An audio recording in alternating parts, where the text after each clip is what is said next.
Welcome to the Tech Egg. Don't get scrambled. Enjoy the video. You begin by preparing both phones and your Apple ID credentials. This saves time. Sign in on the first iPhone and verify your phone number or trusted device for two-factor authentication so codes arrive. Once done, enable iCloud syncing only for the data you intend to share. This prevents accidental merging.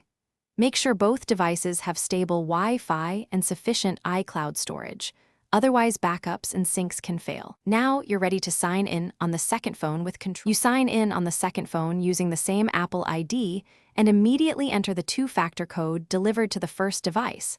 This confirms the link. Then go to Settings, tap your name, and open iCloud. Toggle each service based on your earlier decision so contacts or photos don't merge unexpectedly.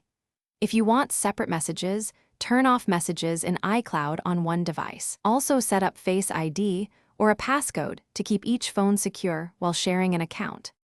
You finish by verifying sync status. Open Settings, right arrow your name, right arrow iCloud and check recent activity or visit iCloud. To confirm items appear. Make device-specific adjustments like separate Apple Pay cards and app passwords to preserve privacy.